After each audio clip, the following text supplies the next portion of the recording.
You are listening to the Sinister DreamCast Network.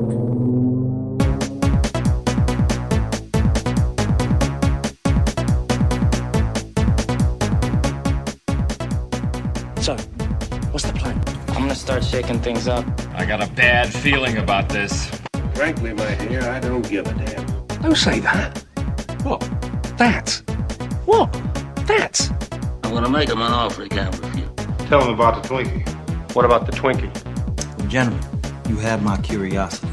Now you have my attention. Hello and welcome to the Insert Movie Reference Here podcast. I am one of your hosts, Mr. Nicholas John Constantine Kazina. Wow. And I'm another host, Joe Conniff. You're not going to mirror me, Joe?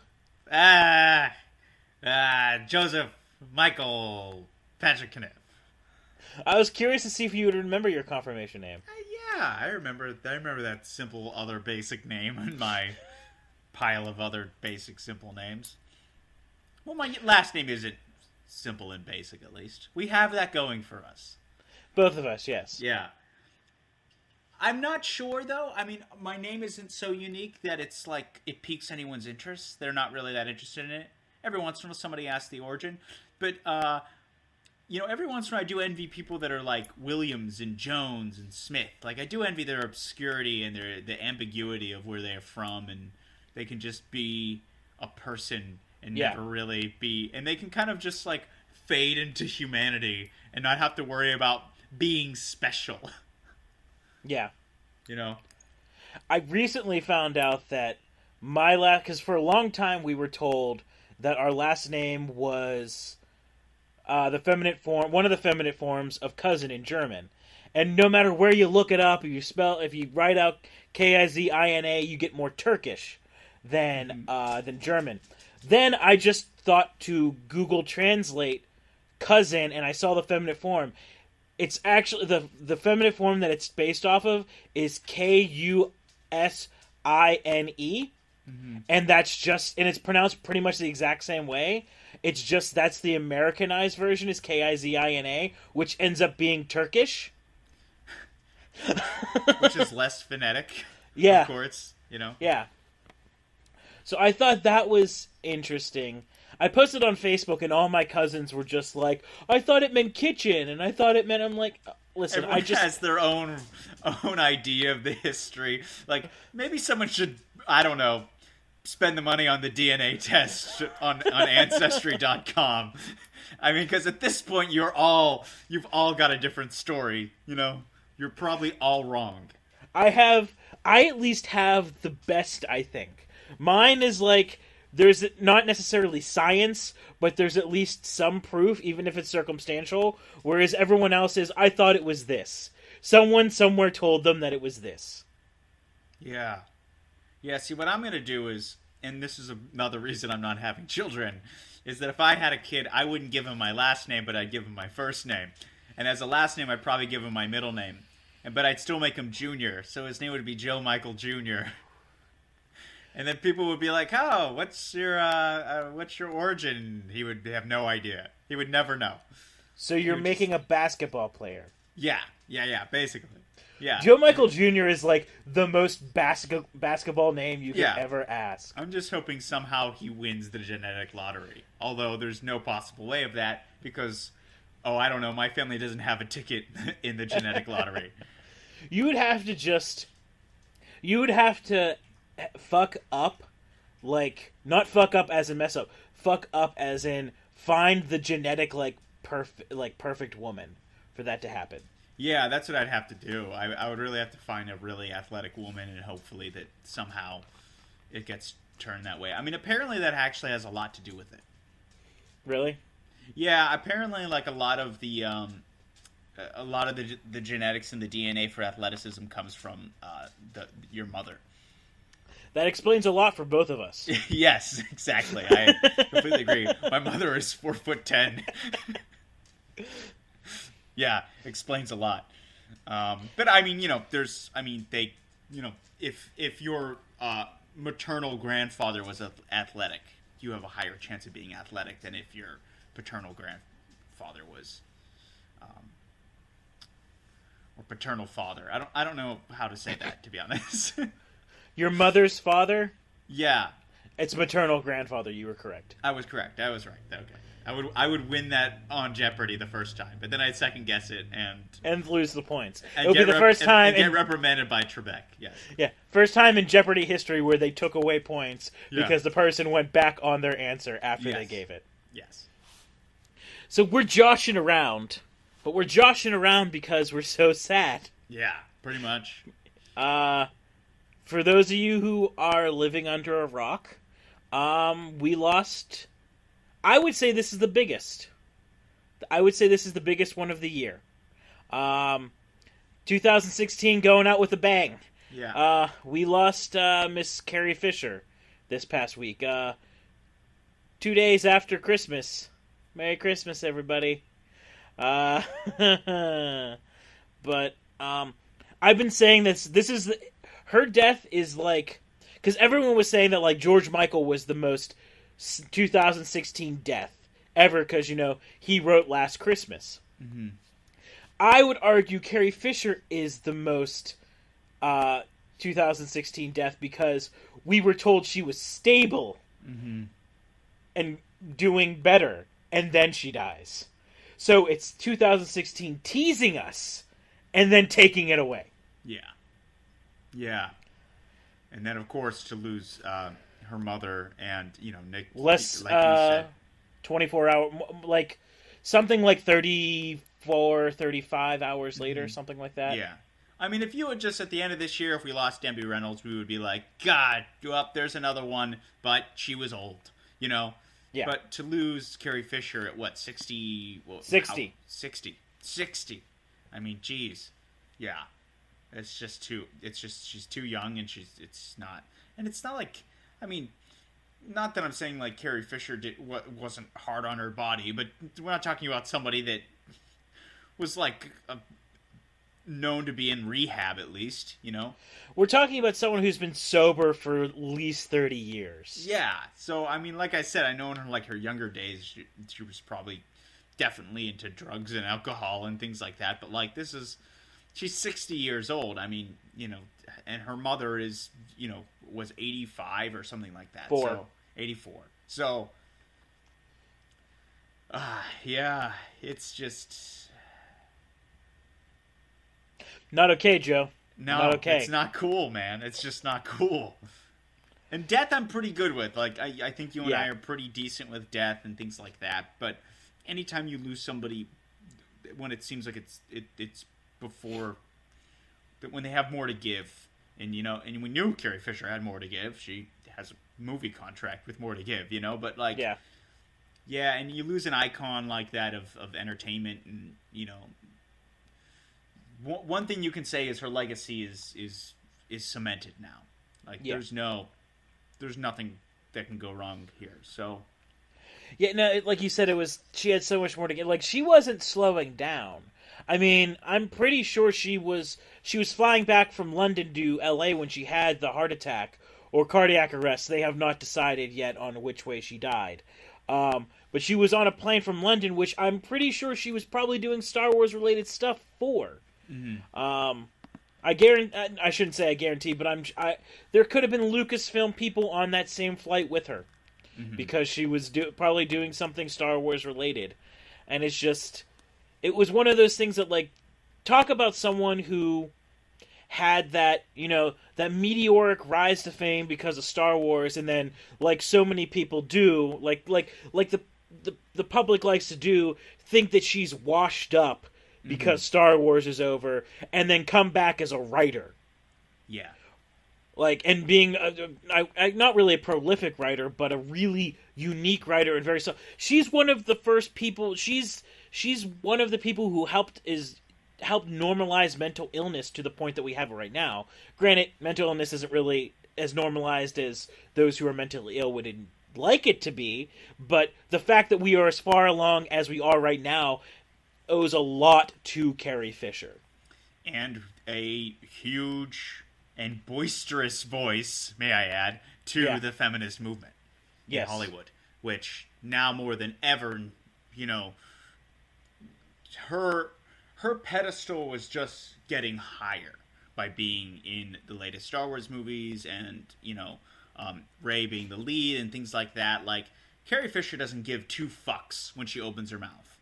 No. And it was admirable. It was something that I think that both men and women looked up to, the way she sort of behaved in her old age, in her wisdom. She kind of delivered it in a very harsh, I don't give a shit sort of tone, and it's something that you're really only used to grumpy old men having. Yeah. And here was this sort of, slighted woman of Hollywood who grew up in Hollywood, in the public eye, and she just behaves like a crooked old man. And and really, I mean, I don't know if there's sometimes a better way to show how far women have come than how much we allow them to act like men. Yeah. And there's probably not a better measuring stick for it, and Carrie Fisher was just pretty much doing that. I mean, she really was the female Harrison Ford in that regard. Yeah. I mean, she really was. Talk shows, all of the interviews, I mean, she always just said something that kind of made you do a double take. Like, did she really just say that? Like, this is fucking Carrie. Whatever idea you had of Carrie Fisher as Princess Leia, there was always this, like, sort of, like, pleasant idea of, like, I never understood it. Like, a lot of people had this, like, sort of pleasant, pure Princess Leia mentality. And I was always like, Princess Leia was snarky as shit. She was snappy, and right from the opening scene of A New Hope, she is snappy with Darth fucking Vader.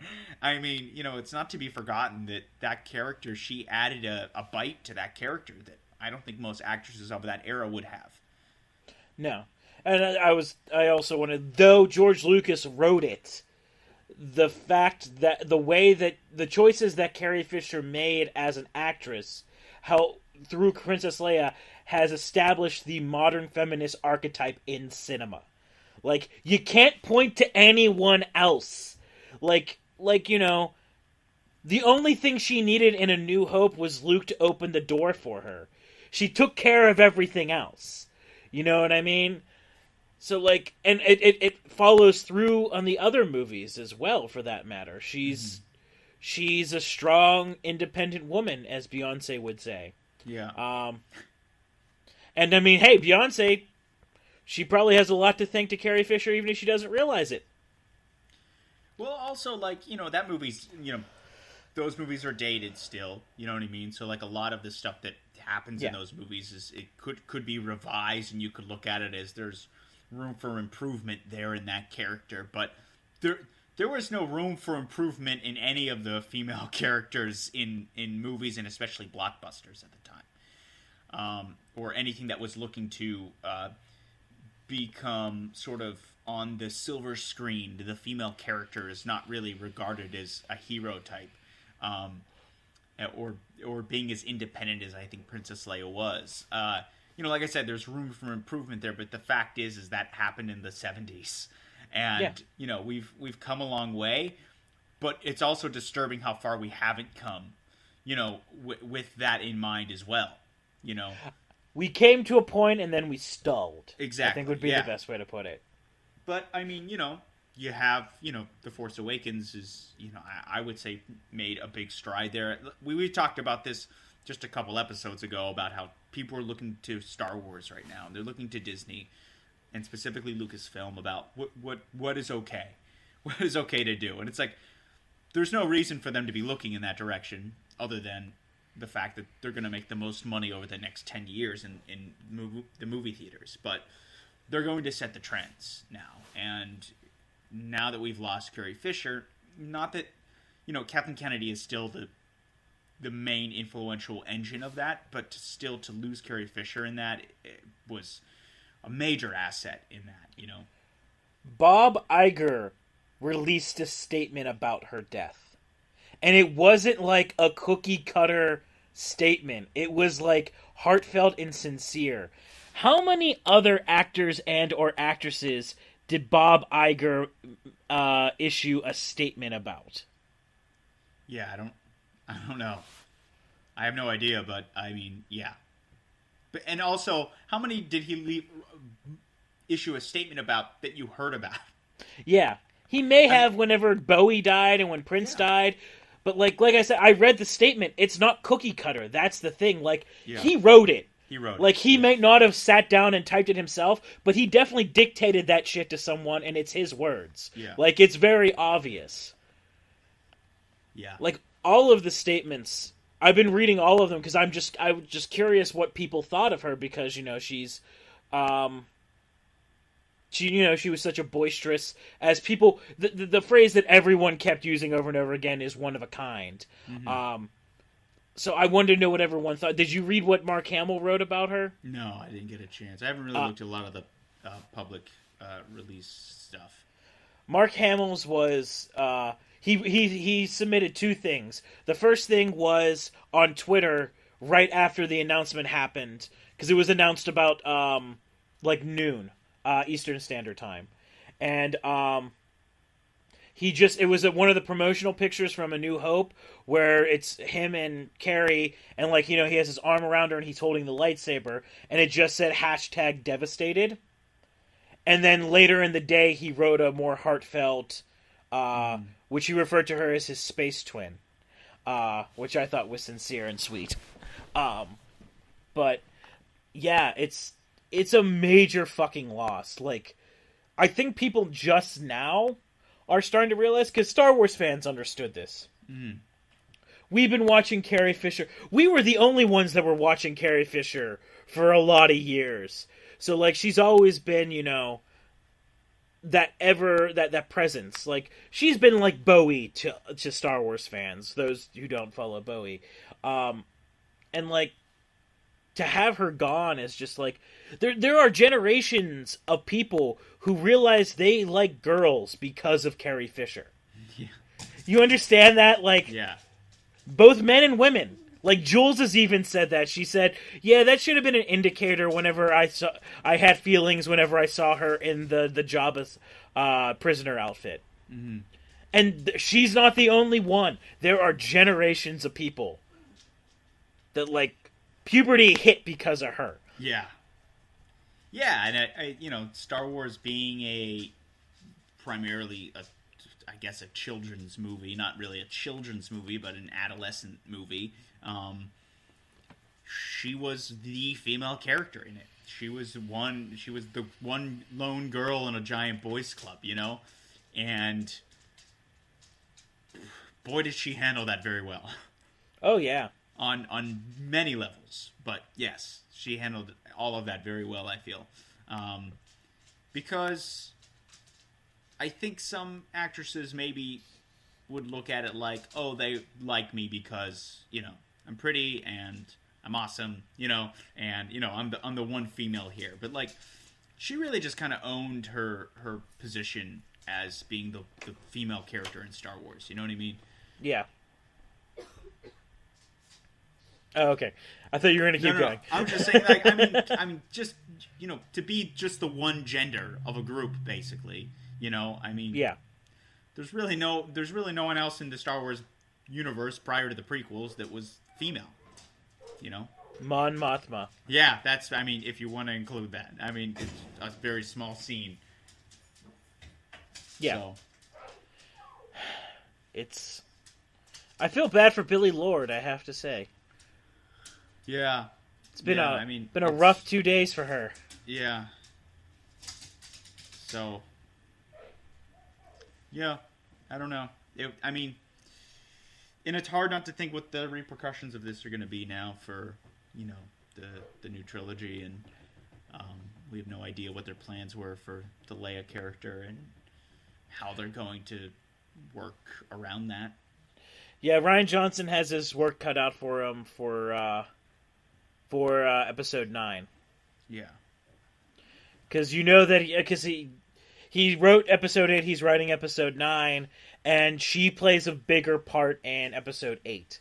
So I know as a writer, you get excited about the arc that you're going to put your characters on. I'm sure it's a big blow for him that he probably was looking to put Leia on a even more massive arc. And it's just, you know, like putting her in Rogue One as, you know, the young Princess Leia, you know what I mean? Like, let's say this happens before that happens, you know what I mean? That's sort of like, it's not really in poor taste, you know what I mean? Because it's like, we're using a retroactive thing, you know what I mean? But now to do that with her, the age that she was when she died, and to put her in episode 9 would be kind of in bad taste. I don't feel like it will be in bad taste if it's a small role. If it's very small and they use it to kind of explain to end her arc, I would be okay with it. Yeah, I would too. If they use her like they did Tarkin in Rogue One, I'm not going to be as okay with it. Yeah, I agree. I completely agree. Yeah, because then you're you're just replacing her with a fake version. And it's digital double, yeah. Yeah, but there's definitely a lot of work to be done there. We have no idea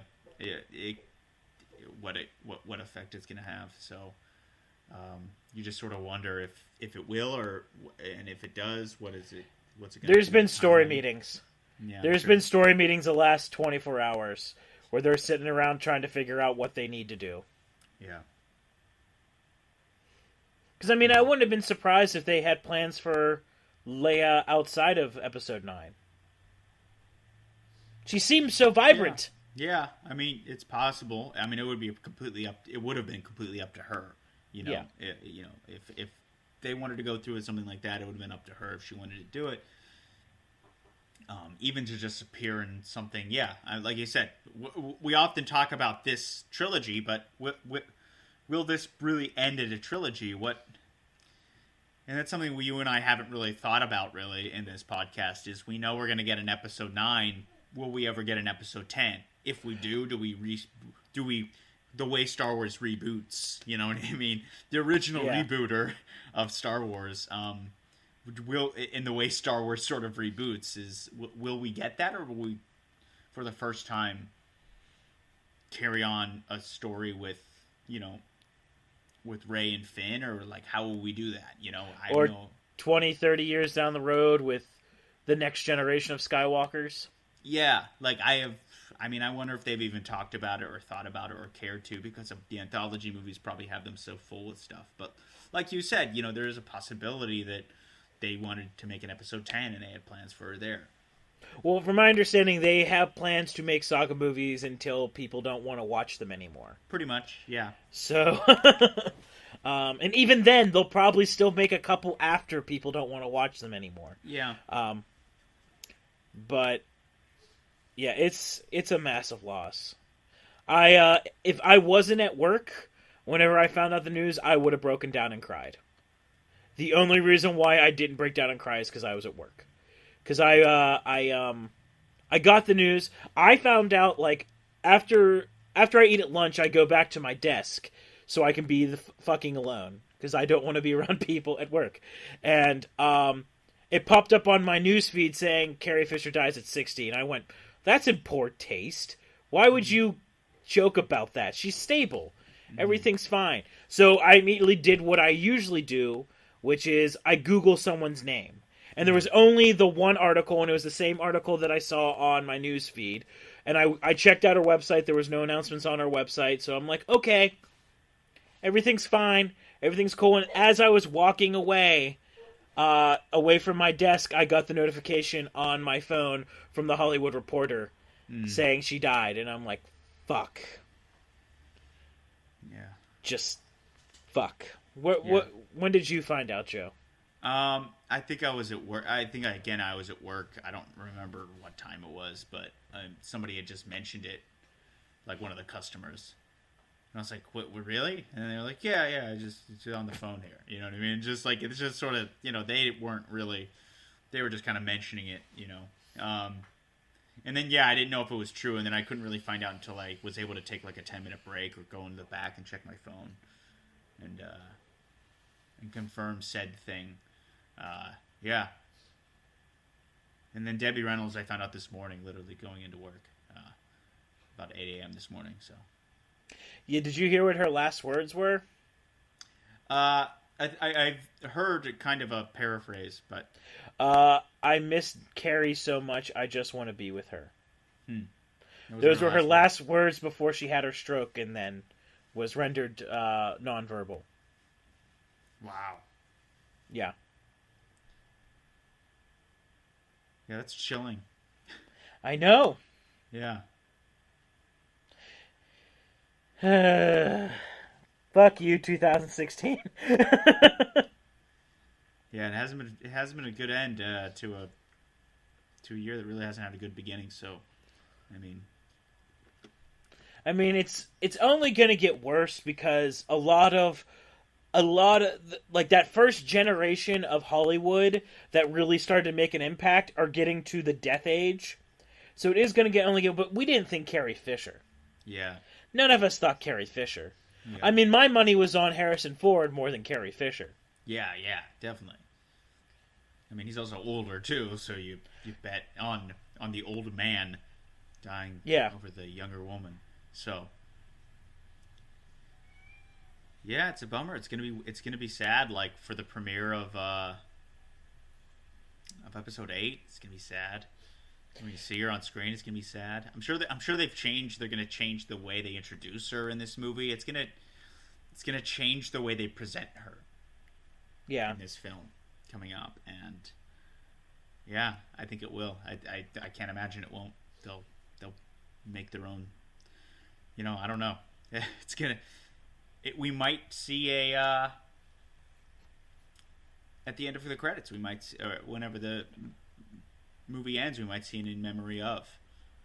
I feel like it's probably just gonna say for Carrie. Maybe, yeah, but we've never really in a Star Wars movie we haven't really seen that. So yeah, I mean that's another thing. It's the first of the trio to go. Yeah, like that's fucked up. That is a fucked up concept, Joe. Yeah, it's not cool because that's not a trio.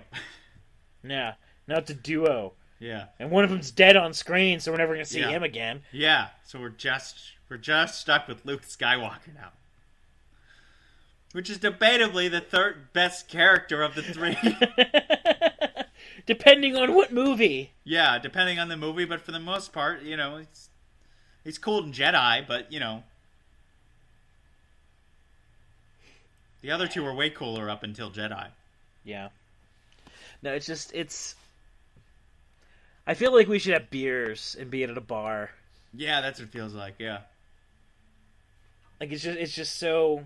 Because I texted Frankenberg about it too, our dear friend Frankenberg listeners, and he just couldn't. He's like, I can't process this right now. Yeah. Yeah, it's gonna be complicated going forward. Yeah. It's just gonna be weird. Like, and it's one of those things where it's like this happening separate from the movies is exponentially bad. You know what I mean? Yeah. I think for a lot of fans, it's made worse by the fact that they're currently making Star Wars movies. But either way, this is bad because of either way, it's just something that is affecting the fan base because of the nostalgia and knowing who she is and knowing what she's become as an icon in entertainment. It's just made even worse by the fact that this affects the future as well. Most of the time when people die in Hollywood, it really doesn't affect the future at all. Yeah. It just affects the fact that you look back on their memory, and it's just in memoriam. It always is. But with Carrie, it's now different. It's very different, So. Bette Midler's going to have to sing 2 songs this year at the Oscars. Yeah. Yeah. I mean, no. Well, this is what the Oscars will do. They'll still designate only their time slot to the in memoriam. Because the memoriam is pretty much just a time slot that they get in between commercials. So they're still gonna fit it to the time slot provided. So they'll just forget people. They always forget people. And they forget pretty significant people. It's very political, that whole thing. And I don't... heed this lesson in the future, because I know quite a few entertainment news sources already released theirs. And despicably, to me, I find it despicable to repost it in the event that something like this happens, like, oh, in regards to Carrie Fisher, apologies to the family, whatever they wrote, like to basically say, oh, hey, Carrie Fisher isn't in our 2016 in memoriam segment that we cut together before the end of 2016. But hey, watch it again without it. Yeah. Like, fuck you. Don't post your thing in the event that someone died just at the end of the year, just to tell people, oh, hey, they're not in this. Like, what do you... Like, don't make one before the end of the year. Or at least make it so you can edit it. Yeah, or at least cut it in. How hard is it to change the length of the song by 5 seconds and put in a new photo? Bunch of jerks. Most of those are not even well done anyhow. Most of those are done very poorly. I'm sorry. A lot of them are done very poorly. A lot of times they won't leave, like, information about, like, the person's life or their career. They won't leave anything like that. It'll just be their face and their name. Like, what? What good is this? Like the age that they died or something. Like, I don't really care what age someone dies. You know what I mean? Like, that's not really... it's the accomplishments that they've made in that time span is what's impressive. Yeah. I don't know. It's fucked up. It's just yeah, this is the worst one for me since Prince. Prince was dumbfounding. I agree. This is bookending. This is like, Prince and now this. It's like, what's next? Don't tell me. I don't want to know. Yeah, I know. Because at the beginning of every year, I always wonder, like, who are we going to lose?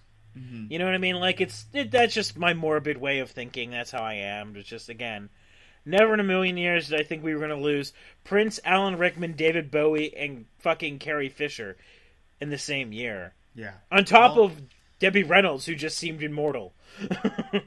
Yeah. And then, don't forget, folks, in 2017, we still have to endure 100 days of Trump. Yeah. His first 100 days of setting in motion our next 4 years. So it doesn't get really a lot better in terms of quality of life. And good news. Good news is gonna be hard to come by. Yeah. Well, transitioning back, Joe. Yes. Joe, you saw Rogue One again, so you have a fresher perspective on it. I mean, I saw it last week, so, I mean, I saw it after our last podcast, obviously, and in between. I think I saw it on Sunday. Sunday. I don't remember the day of the week. Yeah, it was Christmas, Joe. That was Christmas. I did not go on Christmas. Okay, there you go. Then I went before that. I went the Friday or something, or Saturday. Friday or Saturday. Anyhow, days of the week are not really my thing. So I love watching you think. Yeah. It's so much fun. Think in my memory is probably something that is a very sad thing to watch me do. It's just sad because I don't know.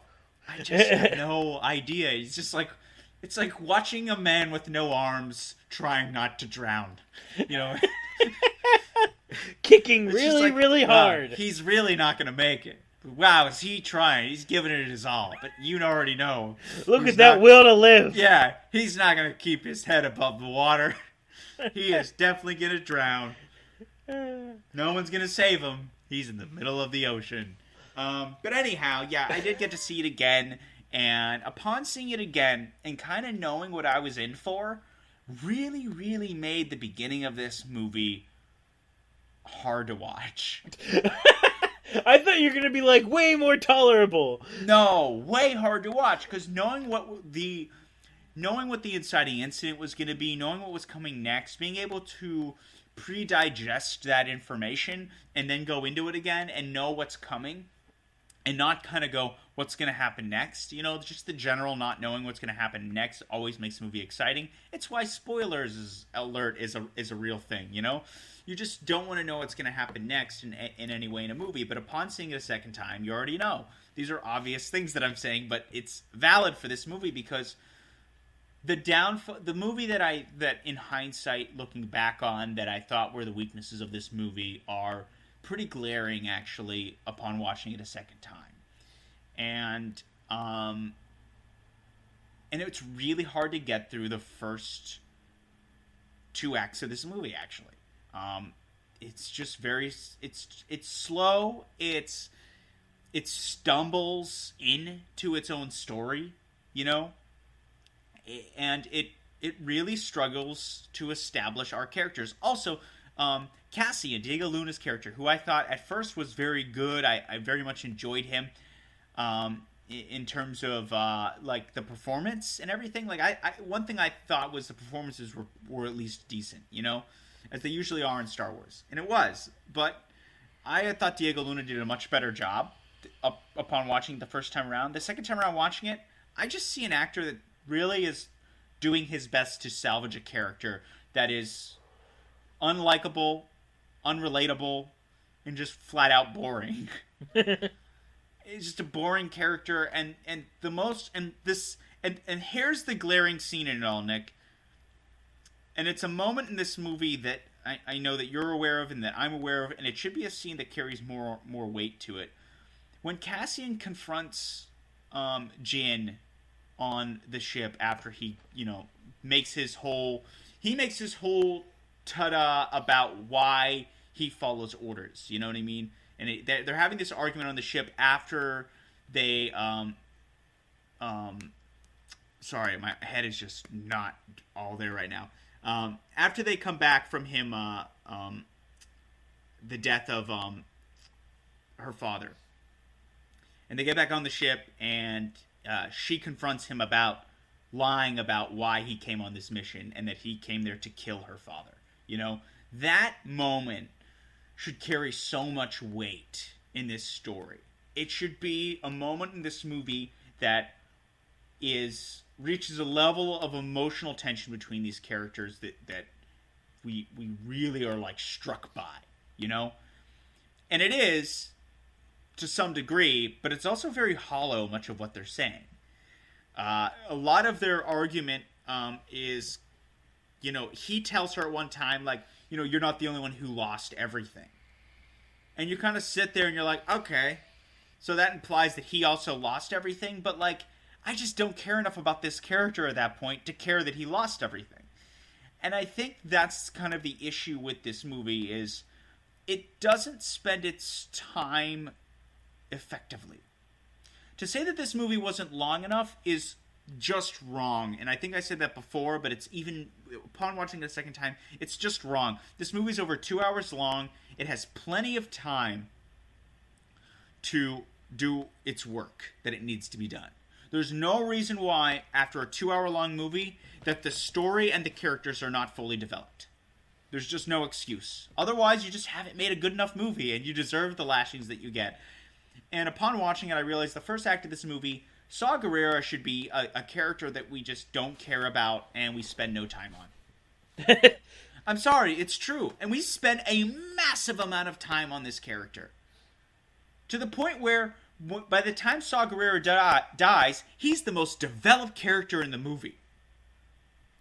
Upon watching it again, you don't have a better idea and a better mystery and you're not drawn to any more character than Saw Gerrera, or at least it's written that way, by the time he dies. And when he dies, we're now left with Jin and Cassian, who we really haven't spent any time developing. Jin, we spent time developing as a small child. Mm-hmm. It's like, this movie takes Jin, okay, and you go, this character's gonna be great, you're gonna love her, but first, you have to watch her as a little kid. It literally George Lucas's itself. And that's kind of what they do. Like, first you have to watch her as a kid, and then you have to watch her as a kid and actually not learn anything about her except for her mother was murdered. And that's her. And you don't really learn anything about Jin. You just learn that her mother was murdered in front of her, okay? Which is like saying you know something about Bruce Wayne because his parents were murdered in front of him. You don't know shit about Bruce Wayne. It's Batman you're trying to figure out. And that's the thing about Jin, is we don't know shit about Jin. And we're not really given the opportunity to find out Jin the rebel. And none of these things, nothing about this character makes me go, she's a rebel. Like, nothing about this character really, beyond her fighting back against being rescued, you know, we don't really get more into that. Because we spend time on, you know, the pilot and Saw Gerrera. Bodhi. And Bodhi, yes, thank you. We spend time on these characters where their development, these are side characters. These are two characters that, Saw Gerrera and Bodhi are two characters that die in a flash, you know? And not Quite that I literally. don't love... I mean, yeah, I love Bodhi, but I think a lot of what's developed about Bodhi is later on anyhow.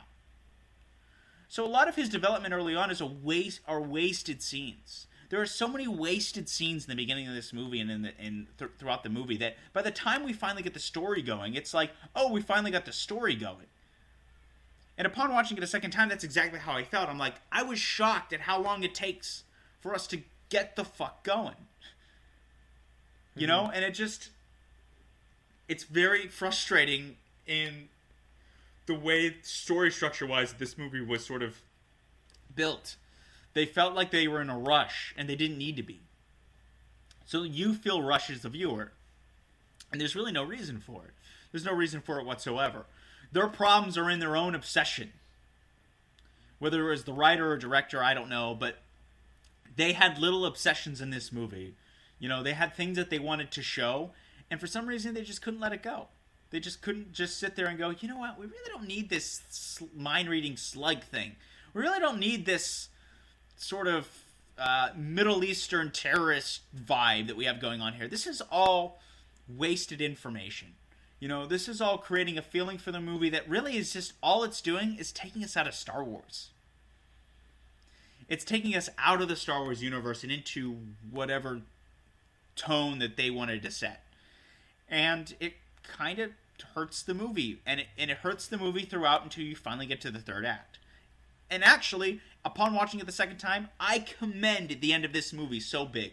Like, the end of this movie, the last 15 minutes of this movie is cut, written, and directed, performed perfectly. Perfectly. To the point where I feel like it's a 15-minute short. I mean, really, you could show somebody the last 15, 20 minutes of this movie and go, this is how the plans to the Death Star. This is how it all played out 20 minutes before New Hope. You could have started a New Hope this way or something, you know? But the end of that movie is put together flawlessly. So well that you just sit there and you just wonder if they got a consultant for the last 20 minutes. And they really, like, it feels like they spent so much time developing that part of the movie that the rest of it just suffered, almost. Because the last 20 minutes of this movie is just perfect. At least the last 15. It's just perfect. And it's cut together so well. And the way they sort of, and like I said, like they could have done a much better job with the data, the actual data filing scene. From that scene on, once they get the data, once Jin hooks the data onto her belt, from there on out, this movie is great. It's perfect. But everything leading up to that needs a lot of work. Except for the X-Wing. All the X-Wing scenes are great, too. In Scarif. So, I mean, you know, but everything intercut in between there, like, it just seems like, it actually kind of seems like the Jin and Cassian characters, I mean, actually, I think it exclamates that the Jin and Cassian characters are not done well. Because much of the end of the movie is not actually about Jin and Cassian. It's actually about the X-Wing fighting, Darth Vader, you know, all that stuff is sort of, it's almost secondary. It's like the B story. Mm-hmm. And it's, the reason it feels that way, I think, is because it actually flips at some point. And because you just stop caring about those characters until they die. And I'll admit, it's, you are shocked that they die, but you're shocked that they die because you're just not used to them killing off main characters in movies. Them dying should have actually felt even more... I should have cried when Jin and Cassian die. I should have cried. Because they're your main characters. I mean, can you imagine watching A New Hope and Luke and Leia dying at the end? Yeah. I mean, that's what... I mean, I can't imagine that. Can you imagine watching a Force Awakens and, you know, Rey and Finn dying at the end? You'd have fucking cried. You know? Yeah. You know, losing Han Solo was hard enough, but these characters, they're just... And the reason I say those two movies is because you don't have a history with those characters until you see that movie. So, why would I have felt such emotional gravity to those characters dying? Hypothetically, of course. But why would I have felt that way, but not feel that way for Jyn and Cassian when they die on screen? It's sad when they die. It's shocking that they fucking kill these characters that you just spent 2 hours with. But when they die, it's also felt like we didn't have enough time with these characters. You just fucking killed them. You know, you kind of feel like you didn't get enough of them. Yeah. So it's an injustice to the characters as well to kill them off. So it kind of takes away from the fact... I'm not saddened by the fact that they die. I'm sad that I didn't get to know these characters and that I actually don't feel as much as I should about it. I don't know. I feel like they didn't really think about... And I don't know if this is a Trevorrow thing. Or not Trevorrow. Gareth Edwards. I don't know if that's a Gareth thing. Like, where he just doesn't pay attention to his main characters and he leaves too much... I think he just leaves too much of the responsibility on the actor. I've noticed that too, that it seems like he... Yeah, but also at the same time, I honestly don't get the impression that those actors have the... Because if you told an actor, do whatever you want with this character, they would probably do really fucking well for themselves. A lot of actors would, especially at that level. If you just let an actor go ham, you know, they would make an intricate character because they would only be focused on their character. They wouldn't worry about the story. They wouldn't worry about any of that stuff. They'd be only focused on that. And if you let them do whatever they want, it would be great. But I think the problem is that I think Gareth Edwards likes to stick to the script. So if you make your actors stick to the script and never go off script, but you also don't give them the attention, or you tell them that they have the freedom to do whatever they want, but they have to stick to the script, you're not really giving them freedom. You're actually restricting them way beyond their abilities. You know, if you make an actor stick to a script, you better give them fucking direction. Yeah. Because that means you have something in mind for this. You know? That's why great directors are heralded for their work. Because they keep their actors doing things that the actor themselves wouldn't have thought to do. But if you tell the actor they can do whatever they want, but they have to stick to the script, then they're just kind of stuck doing what they're doing, and they kind of come off kind of robotic and boring. And they don't really know how to say things this line with they're just changing inflection, you know? They don't really have much else to go off of. And it's a shame because I think the script is actually pretty darn good. I just think that they could have focused a little more on... the performances are okay, but I do feel like there's something behind the performances. All the performances have a little bit more left to be desired. None of them are bad. They just have a little more left to be desired. And That's fair. And I don't want to say that, like, upon watching it, I only had bad things to say, but I pretty much only have bad things to say. I mean, the end of the movie is still fantastic. In fact, that's the thing about this movie. Upon watching it a second time, the good things that you remembered are still good. Okay? They're still the good things that you remembered. The bad things that you remembered are true. Yeah. And you'll only notice them more so upon watching it a second time. I feel like it's fairly telling about this movie that whenever I talk to people who've seen it, and they're very pro this movie, very positive about this movie, but I bring up the problems with this movie, no one can argue against it. Yeah, not at all. Yeah, there's really no argument against a lot of these points, because I think they're very fundamental problems. They really are. Like, it shouldn't be this easy. Yeah. You know what I mean? From a Star Wars world, you'd be like, well, that's a problem, and that's a problem, and that's a problem. Mm-hmm. You know what I mean? Like, if it's a good movie, even if it has problems, it should take you a couple views before you figure them out. It shouldn't be like... It shouldn't be you go see it a second time, and it just reinforces your... You know what I mean? Yeah. I mean, really, what's Jyn's flaw in this movie? That she doesn't stand for anything? She lacks motivation. Yeah, I mean, she doesn't stand for anything in the movie. That's her whole thing. which is weird because it's like she's supposed to be this like natural rebel, you know, the purest of rebels, right? That's the idea behind the Jin character. That's the impression that I got, is that she's more rebellious than the rebellion. So much though that she would rebel against the rebellion if she needed to. When really that's Cassian. At the end of the day, that ends up being Cassian. You know, and I just don't see any flaws in this character, and the flaws that she has get steamrolled by the lack of attention to the character. Yep. I'm just not. Yeah, and her motivation is it's almost confusing at times. Upon watching it a second time, I'm still like, so why again does she care? Like, I just, you know, she wants to go see her dad, but I just don't see why she's bothered to care about a lot of this stuff. Like, why is she bothered to even go with the rebellion and do any of this stuff? Like, they're not really, you know what I mean? Like, they're not really the ones, the catalyst. Like, they're pretty much keeping her prisoner, you know? Yeah. I don't see why she would even bother going in that direction. Like, she doesn't need to.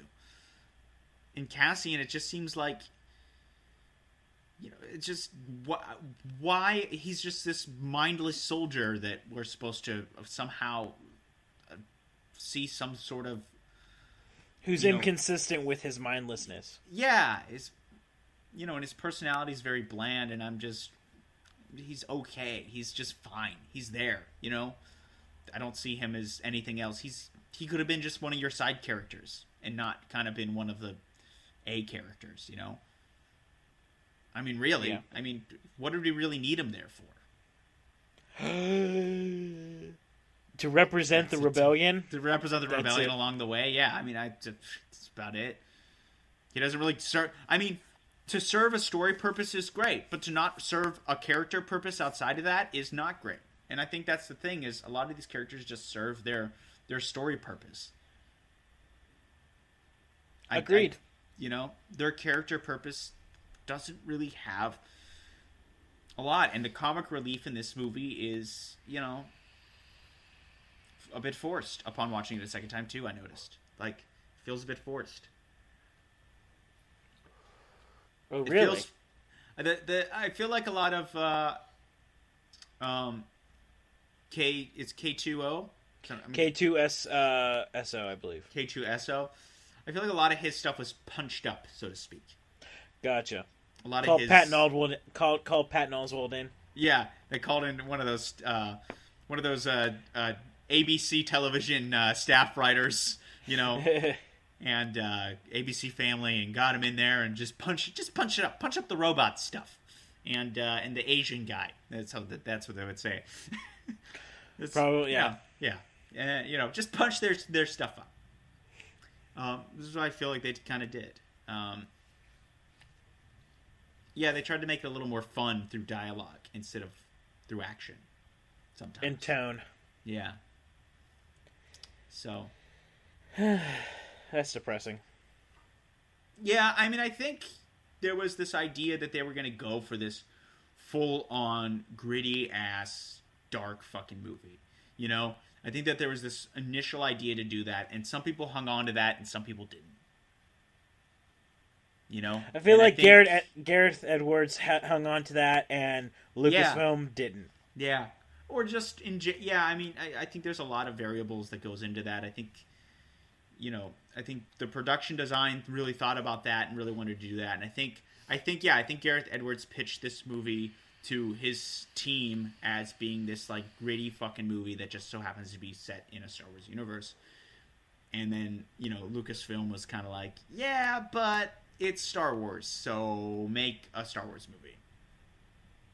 Yeah, I brought that up to people, like, saying, like, because, you know, we said on this podcast, my problem with the movie is the tone. It doesn't, a good portion of this movie doesn't feel like Star Wars.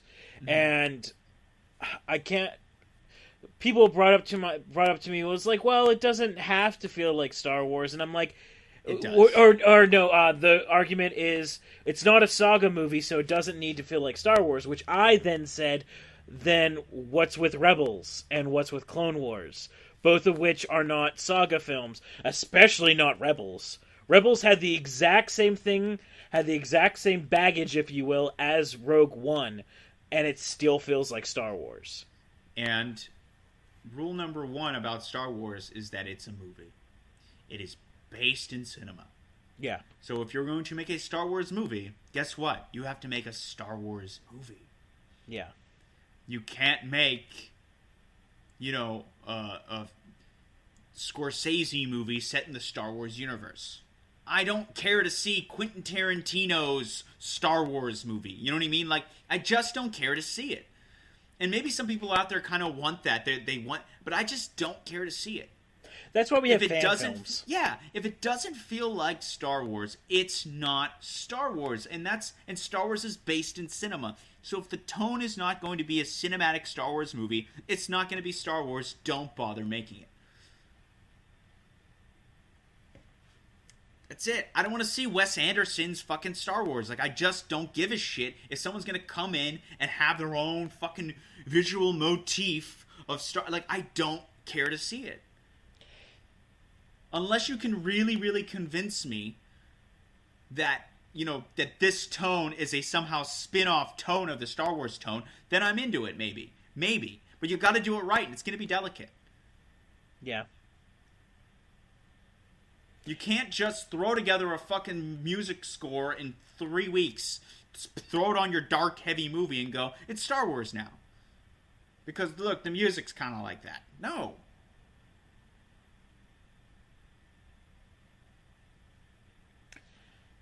Well, Joe, I think it's time for the vault. The vault! I don't have a movie, so... I do. I have a recommendation. Go on. Mine is, it's a one-woman show, which I feel like is important to watch, given the subject matter of the first half of this podcast, which is if you have HBO Now or if you have HBO Go, scroll down to the documentary tab and then go all the way down to W and watch Wishful Drinking.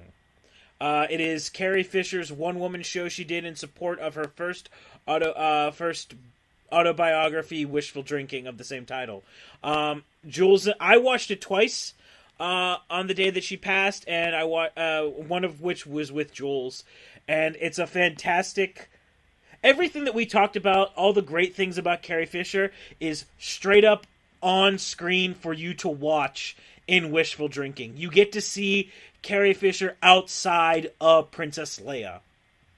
That archetype that we all know and love. You get to see her outside of that, and you get to see the human Carrie Fisher. You get to see the girl who grew up Hollywood royalty in the middle of some fucked up, like, Hollywood ancestral stuff. Not ancestral like family, just Hollywood people interbreeding with each other. To the point where there's a section of it called, she refers to as Hollywood Inbreeding 101, where she goes through the background of her parents and how her parents, who they married and remarried, which is fucking fantastic. It's a really great way to honor her memory watching this one woman show. So I highly recommend it. I don't think HBO has any intention of taking it down anytime soon, but if they do, get on that shit and watch it a couple times, because even more so than watching Star Wars, I feel like watching Wishful Drinking it honors Carrie Fisher the best. So definitely check that out. Since I'll do a Carrie Fisher movie as well. I think I've done this movie before, but I'll do it again. If you're looking for anything that is non-Star Wars Carrie Fisher, this was the first movie I ever saw with Carrie Fisher in it that was not Star Wars. Is 1989's The Burbs. Tom Hanks movie, directed by Joe Dante, who did The Gremlins, which is very fitting for this movie because it is a comedy mystery thriller. It's a genre all its own in the late 80s, and it kind of stands alone, and it's I can't say enough about this movie, and sort of it's the kind of movie that I kind of want to make. You know what I mean? It's in that tone, you know. It's like, yeah, it's comedic, it's dark, it's about it's about a paranoid, central character is paranoid of their neighbors being in a murderous like cult or something like that. I forget what they believe. Yeah, it's like they're in a cult or something, I think, if I'm remembering correctly. But anyhow, It's very good. Bruce Dern's very good in this movie as well as the neighbor. But Carrie Fisher is very cute in this movie, and she plays Tom Hanks's suburban wife, and it's about this family who moves into the suburbs, and they just start to get kind of sort of stuck in their environment, so to speak, and they start to question their own surroundings. But it's definitely worth a watch. It's pretty funny, and it provides much like a lot of the movies of the 80s and the 90s in the comedy genre, we're looking for an original synopsis. So, I mean, it has a very original log line to it. It's worth a check out. A lot of fun. Yeah, 89, The Burbs. Fantastic. Well, Joe, this is the last episode of 2016. Yeah. So yeah. Thank you for listening in this 2016. Though we say this very often on this podcast is first and foremost for Joe and I, so we can actually see each other every week. But we're glad that you're along with us. I'm glad that you enjoy listening to our inane babble and our friendship, because that's pretty much what you're doing. Yeah. So sit tight. We got more for you in 2017. 2017 should be an interesting year. There should be a lot more movie reviews, because there's a shit ton of stuff coming out in 2017. And it's a lot more spread out in 2017, too. Yeah. We're not going to have just the summer movie thing. In fact, we probably did our last summer movie preview this past year. So I think we're done with that. Actually, we might kick off 2017 with a big movie, review of just the whole year of what we know it's coming out. Yeah. Might be a good idea. Look with hopeful optimism to 2017, because God knows that's the only way we can do this. Well, at this point, we can only look up, so, Yeah, exactly. So, Joe, my friend, Happy New Year. You too. Happy New Year. So, on that note, that definitely means I'm Nick Casino. And that probably means I'm Joe Conniff. See you next week. And scene! You have been listening to the Sinister Dreamcast Network. For more from Sinister Dream Productions, check out www.sinisterdream.com.